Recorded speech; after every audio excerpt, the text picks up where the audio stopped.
What's up, everyone?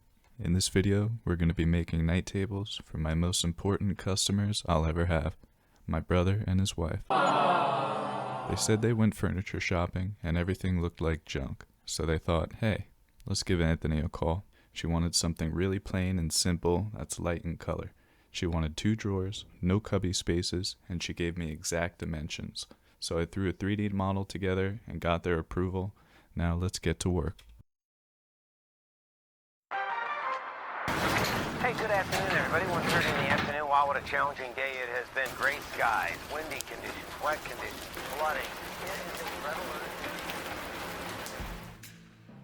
The first thing we want to do is break down our lumber and find all of our components.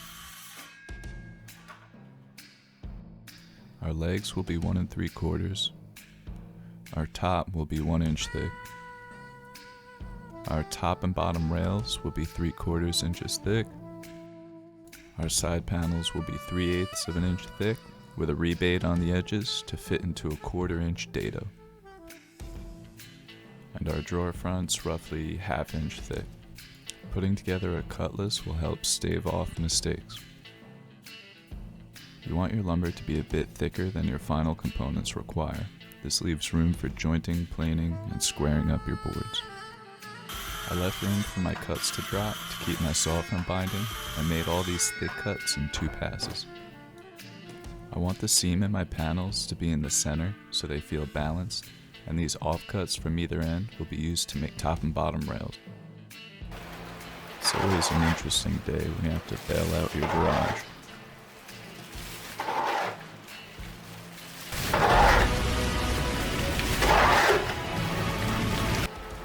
I have all my components broken down and accounted for. Let's pick this up tomorrow.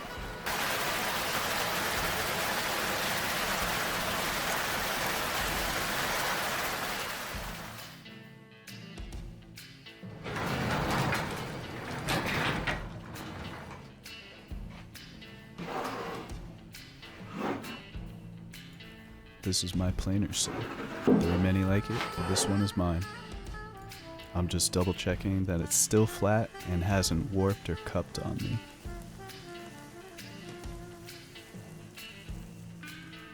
A planer sled provides a flat reference point and supports the board so it doesn't flex under pressure of the feed rollers.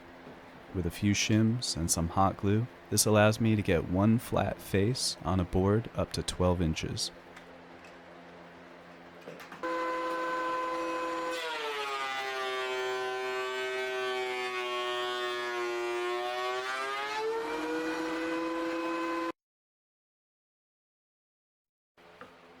I wouldn't recommend putting the hot glue through the planer. It was getting stuck on the rollers, mashing onto my boards. It's easy enough to take off with a chisel or your hands. Now I run all my components through the planer with the flat side down. When I'm done, I'll have components with 2 flat sides that are co-planar.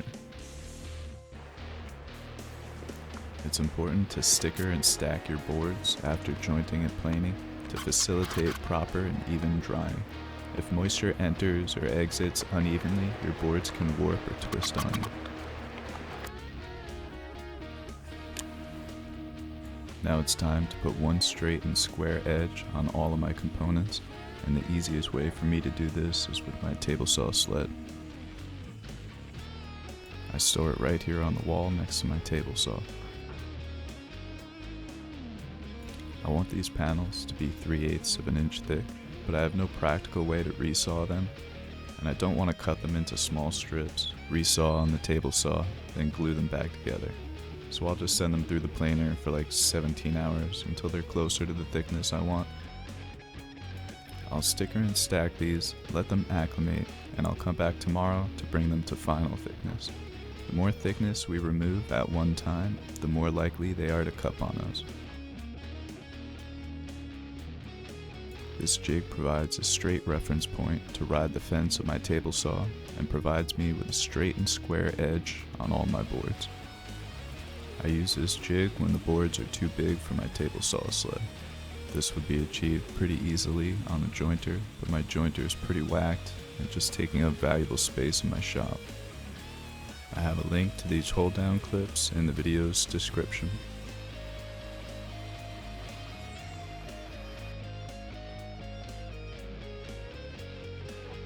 Before gluing up any of my tops or panels, I line them all up and try to find a nice looking pattern. I want all the cathedral grain facing the same direction, and if I have any really busy pieces, I want to keep the busy pieces together. Any blemishes go to the underside of the table, and any floating panels with blemishes will go to the backside because they'll likely be up against a wall in the bedroom. The first straight edge is made with the jig. Then the second edge is made straight, square, and parallel to the first by riding the table saw fence. If your board edges are burning, it's likely because your blade is dull or you're moving your piece too slowly through the blade. The blade is spending too much time on your board and cooking it as it passes through. One way to combat this is to make a second pass where you only remove about 1/16 of an inch. This will allow you to remove the burnt edge and make your pass more quickly without bogging your saw down. Make all your panels bigger than you need. You can cut them down nice and square later on.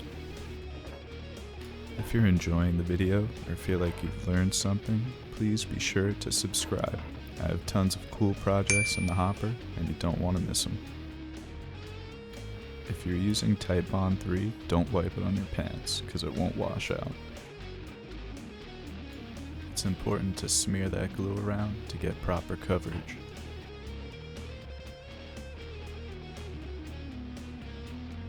I think it's important not to over tighten your clamps or the boards can start to buckle and lift off your flat reference point. Putting clamps over the top will help balance out the clamping pressure and help keep things nice and flat. I like to give them a little tap to make sure they're tight against the bottom clamps. A good time to remove glue is when the glue is somewhat gummy. If the glue cures all the way, you risk chipping the glue out of the joint, and if it's too wet, well, you're just smearing glue into your wood grain. These cute and small clamps are a good way to keep your seams aligned and keep sanding to a minimal. Put packing tape over the ends to keep the glue from sticking to them. I was really unhappy how this middle seam came out, but it isn't too late to fix it.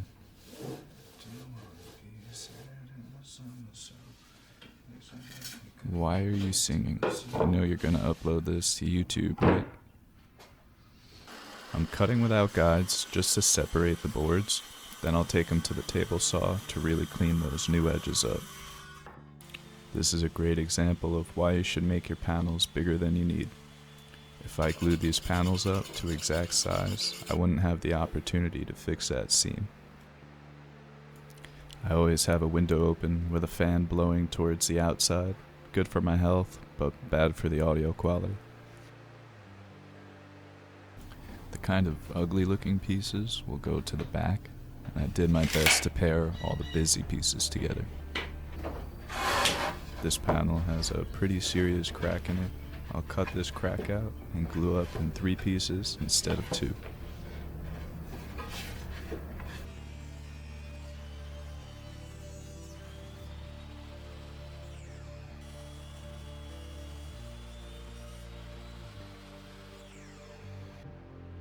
A small weight can help keep the middle of the panels aligned.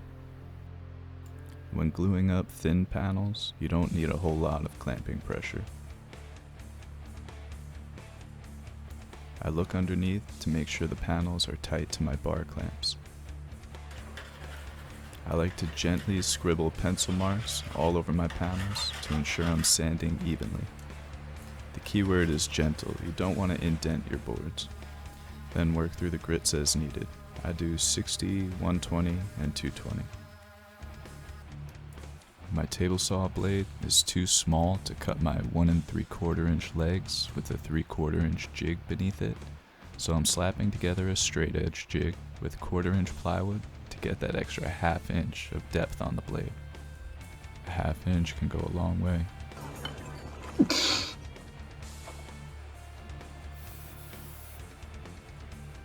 At some point, I ditched the idea of using the miter slots and I just used the fence.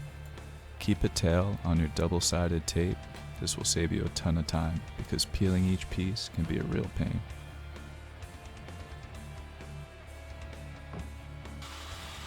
I take multiple passes here and increase the depth of my blade with each pass.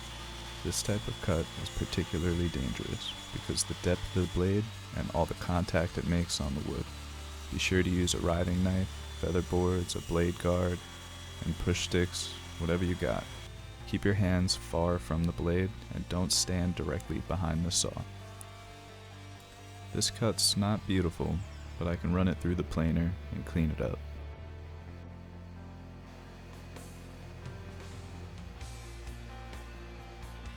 Now we can run these legs through the table saw without a jig, increasing the depth with each pass. For my final pass, I use my wood push stick with the sacrificial bottom piece. In hindsight, it would have been wiser to flip the board towards me, having the same edge riding the fence, and put the piece through upside down. This way the blade would never have to go deeper than half the thickness of the piece. I'm running these legs through the planer to clean the burn marks and bring me to my final 1 3/4 inches.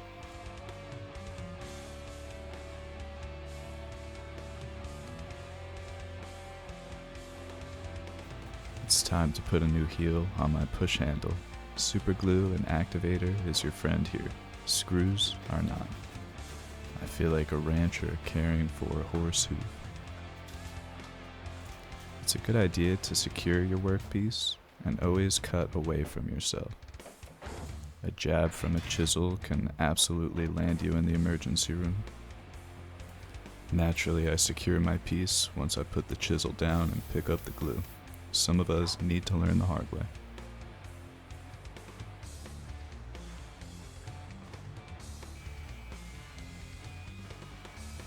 This type of batch cutting gets the blade really hot and will cause more burning than normal. So every one of these rails gets a second faster pass to clean up the edge at least a little bit. Now that our components are the right thickness, width, and square, we can cut them to length. When working in production mode like this, doing repeat cuts, it's easy to get complacent. This is usually when people drop their guard and end up seriously injuring themselves. This is as deep as my table saw would go, so I clean these table legs with a quick chop of my biggest chisel. A positive stop is super important to ensure all your components are exactly the same length. Notice how I thought about it, then I pull my thumb away. If my drill slipped, it could go right through that thumb. You'll only make this mistake once. Even right here, I tuck that thumb in.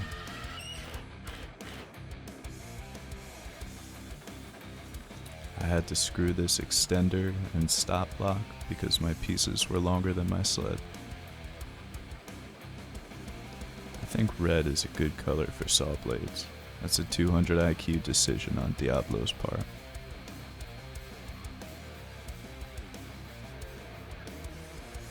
Now my pieces are short enough that I can clamp a stop block to the fence.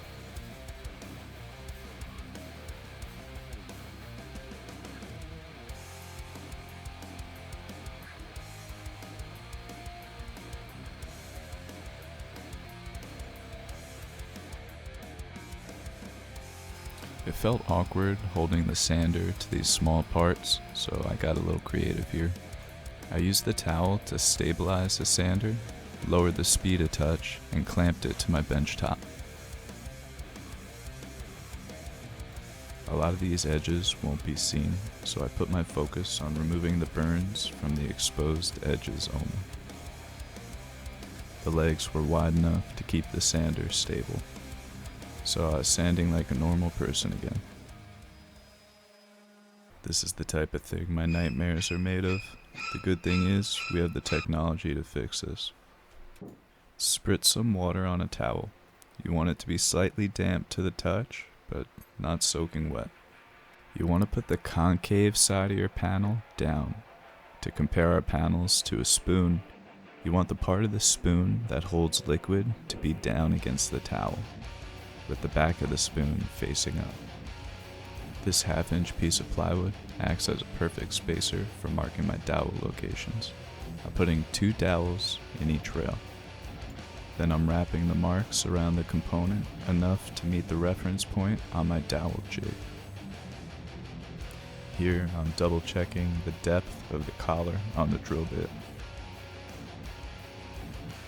This is a very inexpensive dowel jig I got from Amazon. It's not terrible, but it's also not incredible. It tends to move sometimes when I tighten the clamp, and the depth is about maxed out on these 1 3/4 inch legs. There's 3 different sizes. I'm gonna go with the one in the middle. I don't like to use the word cheap when referring to the price of things, unless it's low quality. I think cheap implies low value, and for the price of this jig, it's added a lot of value to my workshop. But hey, if a certain very expensive, top-of-the-line German company wants to replace this for me, I'm not gonna say no. If your drill bit won't go any further, it's because there's nowhere for the wood shavings to go. Pull the bit out and start again. Or just slam it all the way home like a caveman. I quickly sand the burrs from the edge of the holes so the rails will make solid contact. These 4-foot-long dowels are very inexpensive at the big orange store. I cut them to length on my table saw sled. Whatever you do, don't get a birch dowel.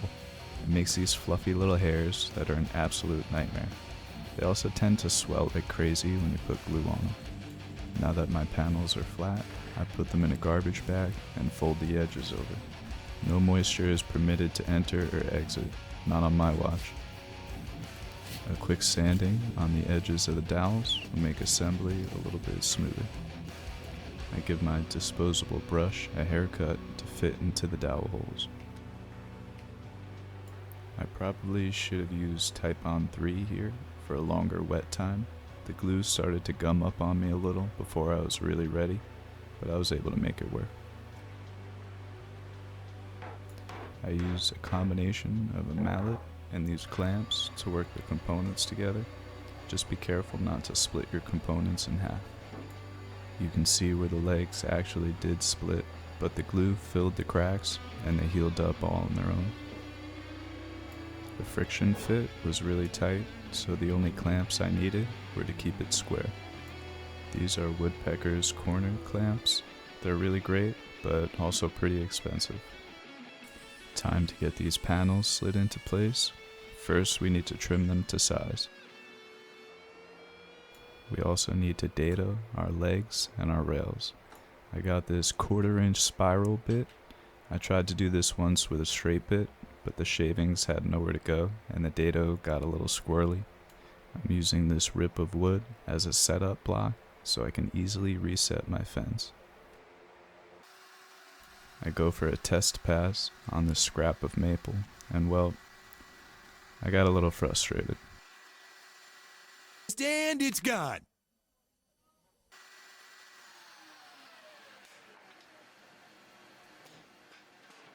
I'm ashamed to say that I'm almost a month into this build. I suffered a lot of setbacks, including over a week-long neck injury, a sickness, a broken circular saw after I knocked it off my workbench, and I'm not proud of my outbursts, but this was a straw that broke this camel's back. At first, I planned for the panel to plug 1/4 inch into each component, which later I realized a 1/4 inch was too much. You'll see why. I made a mark right on the fence where I should plunge into my dado, and I made another mark on the other end of the fence where I should end my cut. The leg gets caught right here on that insert plate. This is a really cheap router table, but it gets the job done.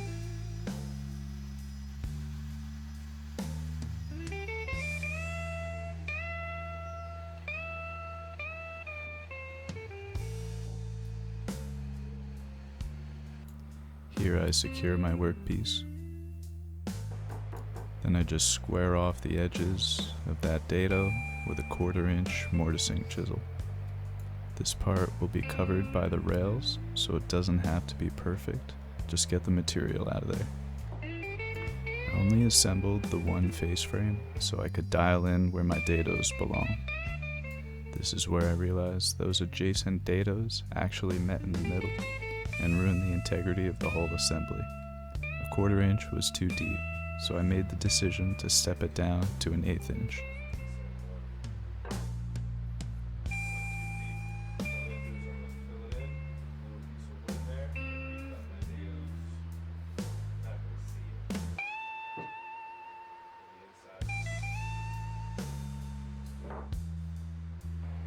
Still sounding pretty congested in that last clip.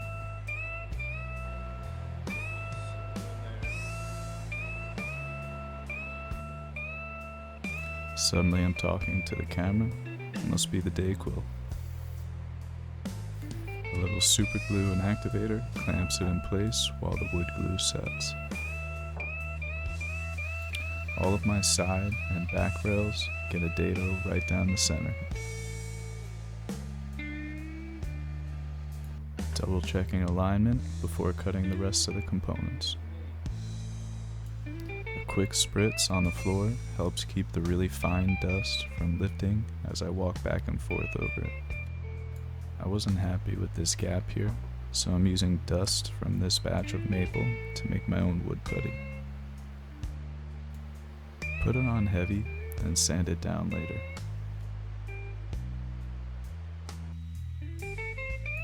These panels are around 3/8 of an inch thick. Any thinner and they would break from the lightest tap. So I put a rebate or rabbet on the edge of my panels to fit into that 1/4 inch dado.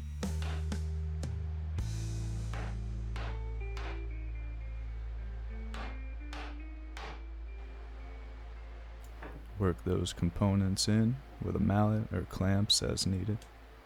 Once everything was tight, I squared it up again using those woodpecker corner clamps. You don't want to get glue in your dado slot. You want that panel to be able to expand and contract. Here I readjusted the collar and drilled the adjacent dados out of the way.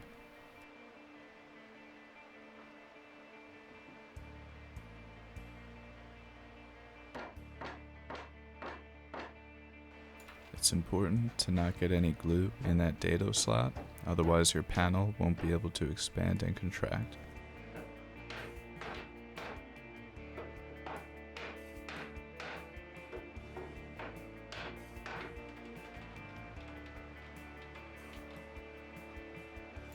Once again, using these clamps to square everything up. I sanded everything really smooth with 220 grit. And like any proper craftsman, I finished it off with a good swipe of the hand. Will you stop singing, please?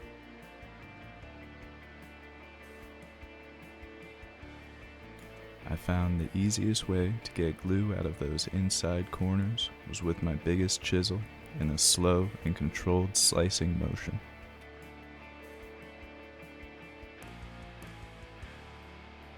You want to creep up on it little by little, nice and slow.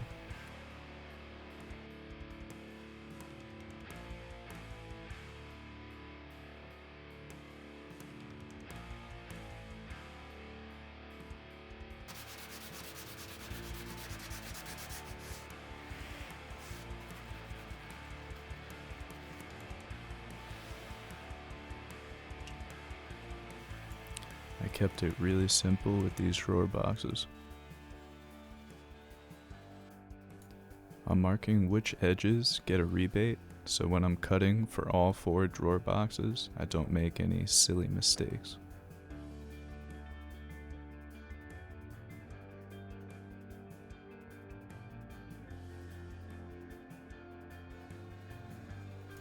I'm using a simple straight bit combined with my router table fence to make these rebates.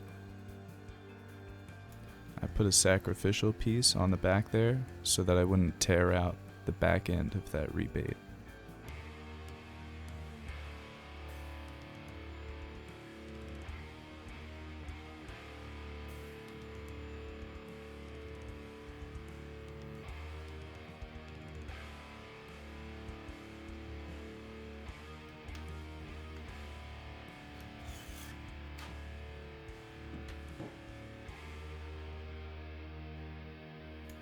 Some wood glue combined with some 18 gauge nails to tack it in place should do the trick. The nails have a tendency to bend left and right due to the shape of the wedge on the tip of the nail and the nail being thicker in one direction than the other. If you were to clip a nail in half, the cross section is not square, it's rectangular. The way I'm holding my nail gun, if the nail were to bend, it would still be contained in the workpiece.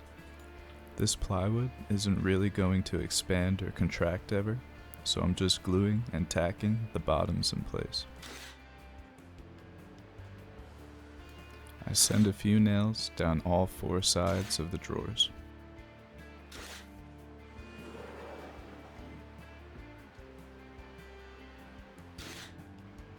I don't want to attach my drawer slides to the floating panels, or eventually they may crack. So I'm adding these rails to attach my slides to.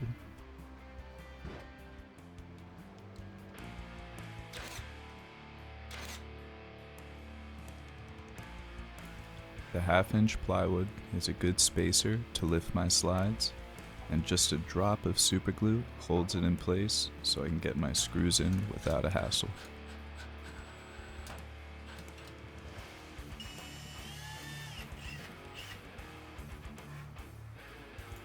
Try to put your screws in the center of the slot in case you need to adjust it forward or backwards later on. I then sit my whole drawer box inside the table and attach the slides to the drawers. Once again, put the screws in the center of the slot so you can make your necessary adjustments later. I wasn't able to reach that last screw without removing the boxes, so there's a little plastic tab on each slide that allows them to separate.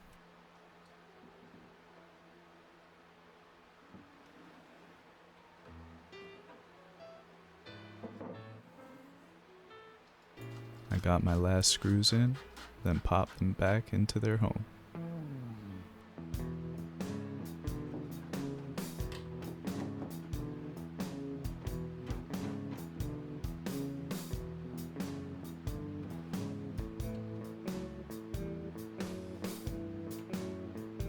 This straight edge along the front helps me set my boxes because I haven't milled my drawer fronts yet.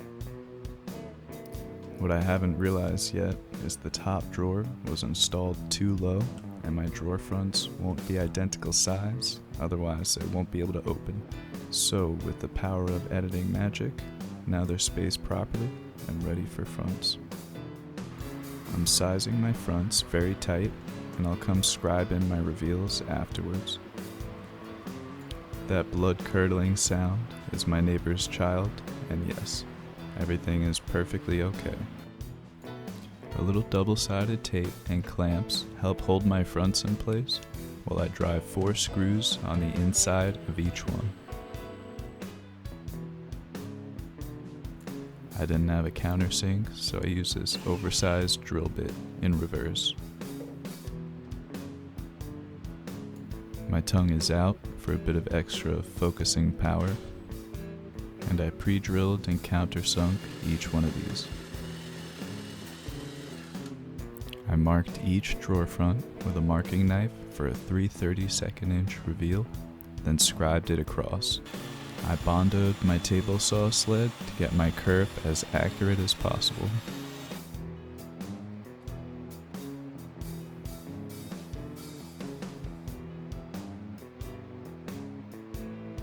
I took my time and I was very careful to get precise cuts here. This is a pretty dangerous cut. My blade is too high, my piece is not supported by the fence. It would have been easy enough to clamp it down like this clip here. Don't be like me.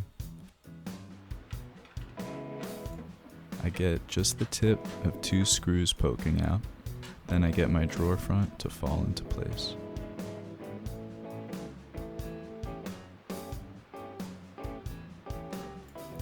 Then it's time to send all 4 screws home, gently.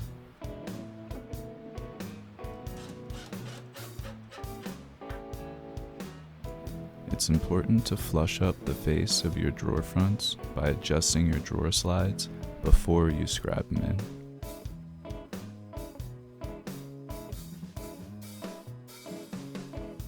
I break the edge of the fronts by hand with some 220 so they're not so sharp. My jig isn't wide enough for these handles, so I had to make my own jig. This part was a little nerve-wracking, not gonna lie. I found the center of my drawers and transferred those marks to my jig, measuring from the positive stop on the left side. Then I equally spaced the distance between the handle screws.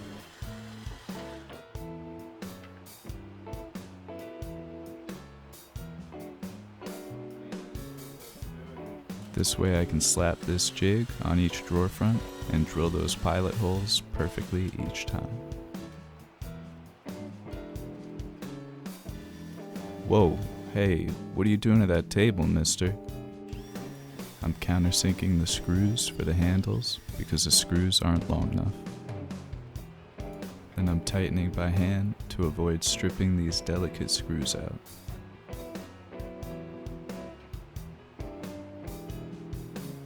Quick swipe, and she's looking good.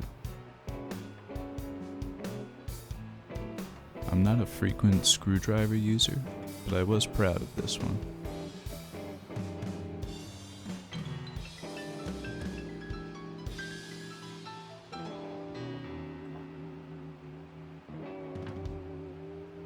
Starting to look like something now.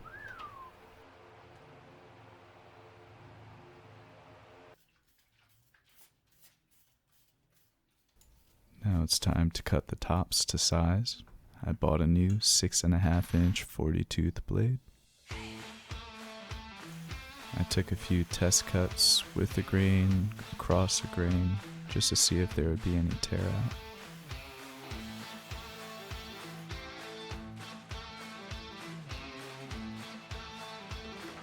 I ditched this old straight cutting jig and made a new one out of 1/4-inch plywood.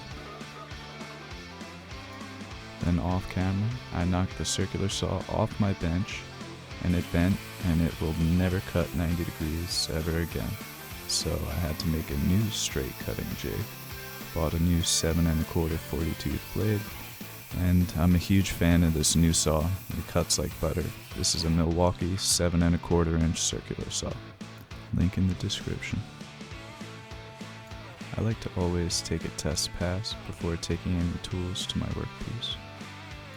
Once I was happy with the depth, I put a round over on both edges of the tops, the top and bottom edges.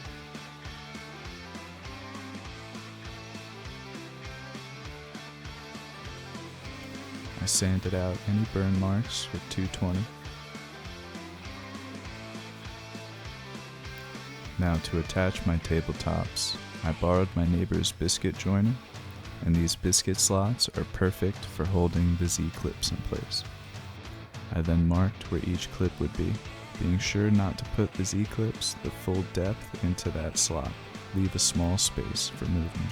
I pre-drilled each hole to prevent splitting,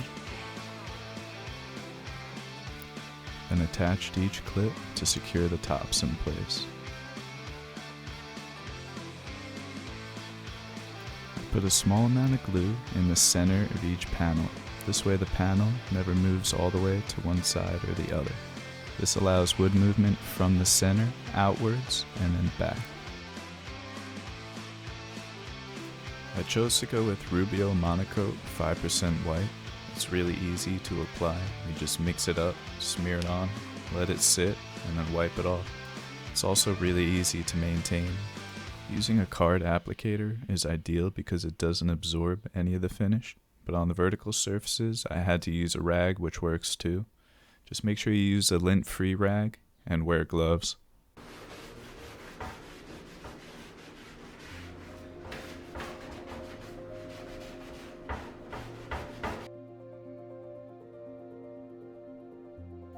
Thanks for making it to the end of this video.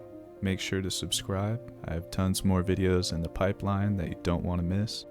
Check out this video's description for products and tools that I use. It's always really satisfying when an idea turns into a plan and then turns into a reality. Bye.